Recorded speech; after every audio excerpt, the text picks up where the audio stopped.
বিকেল কিংবা সন্ধ্যা হলেই কেমন জানি নাস্তা খাওয়া লাগবে এমন একটা ইচ্ছে করে।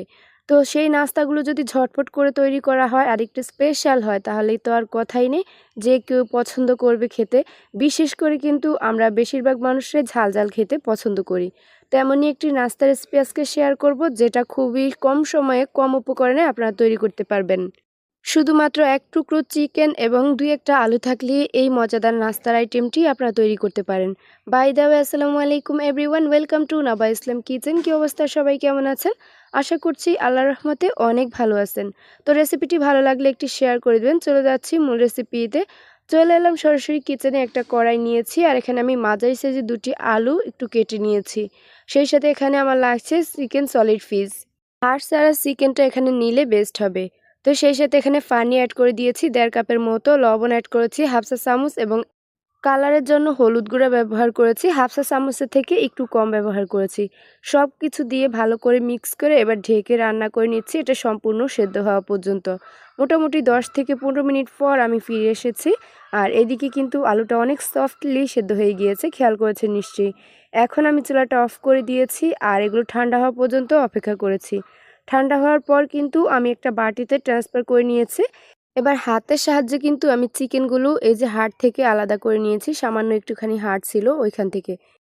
এবার আলু এবং চিকেনগুলো কিন্তু হাত দিয়ে ভালো করে মেখে নিচ্ছি। এগুলো দানা দানা থাকলে কোনো সমস্যা নেই, তবে চেষ্টা করবেন একটু পেস্ট করার জন্য, যাতে আপনি যখন এগুলো শেপ দিতে যাবেন খুব ইজিলি যাতে শেপ হয়ে যায়, উঁচু নিচু এরকম যেন না হয়ে থাকে। তো খেয়াল করছেন নিশ্চয়ই, ভালো করে কিন্তু একদম মাখা হয়ে গিয়েছে। এখন এখানে কতগুলো ইনগ্রেডিয়েন্টস অ্যাড করে দিব। প্রথমেই লাগছে এখানে পেঁয়াজ কুচি। এখানে 1/2 কাপ পেঁয়াজ কুচি নিয়েছি। পেঁয়াজের পরিমাণটা এখানে একটু বেশি দেওয়ার চেষ্টা করবেন, তাহলে এই খাবারটি খেতে বেশি টেস্টি হয়।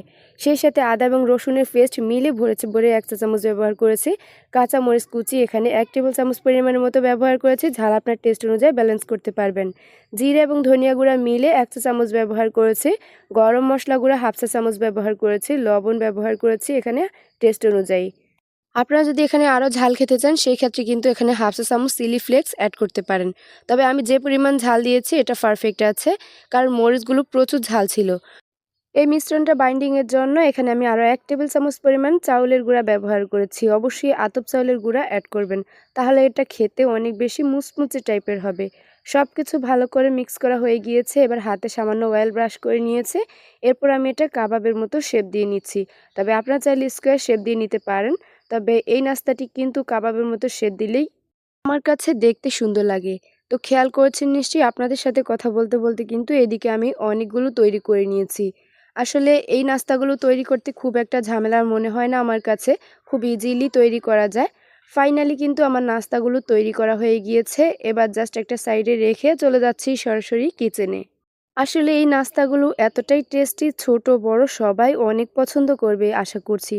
তো চলে এলাম কিচেনে। আমি কিন্তু একটা ফ্রাই প্যানে মোটামুটি 1/2 কাপের মতো কুকিং অয়েল ব্যবহার করেছি। এটা আমি গরম করে নিয়েছি মিডিয়াম হিটে। এরপর এক এক করে নাস্তাগুলো দিয়েছি। আমি 2টি লেয়ার করে কিন্তু নাস্তাগুলো ভেজে নিয়েছি।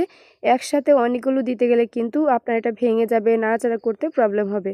আর এটা যখন নরম থাকবে সেই অবস্থায় কিন্তু নাড়াচাড়া করবে না, ভেঙে যাওয়ার চান্স থাকতে পারে। যখনই নাস্তাগুলোর একটা সাইড একদম লালচে ব্রাউন কালার হবে তখনই কিন্তু এটার অপর সাইডটা উল্টে দিবেন। আর খেয়াল করেছেন নিশ্চয়ই, একটা নাস্তা হতে প্রায় আমার 8 থেকে 9 মিনিটের মতো সময় লেগেছে, মানে একটা লেয়ার হতে। তো এরই মাঝে কিন্তু এটা পারফেক্টলি হয়ে যাবে আর অনেক বেশি মুচমুচে টাইপের হবে। তো ফাইনালি এখন আমি এটা গরম গরম সার্ভ করব। এটা এত বেশি ফ্লেভারফুল ছিল, মুচমুচে করে ভাজার কারণে কিন্তু চিকেনের একদম নাইস একটা ফ্লেভার বের হয়েছে। তো এখন আমি এটা সার্ভ করব। আপনারা চাইলে এখানে সস কিংবা সালাদের সাথে এটা সার্ভ করতে পারেন। তবে এভাবেও খেতে অনেক বেশি মজা লাগে, ট্রাই করে দেখতে পারেন। আর আমার পেজে যারা নতুন আছেন অবশ্যই কিন্তু পেজটি ফলো দিয়ে সাথে থাকবেন। আজকের রেসিপিটি কেমন লেগেছে অবশ্যই একটা কমেন্ট করে জানাবেন, তাহলে পরের ভিডিওতে আপনাদেরকে ধন্যবাদ জানাতে পারবো। আজকের মতো এখানেই বিদায় নিচ্ছি। আল্লাহ হাফেজ।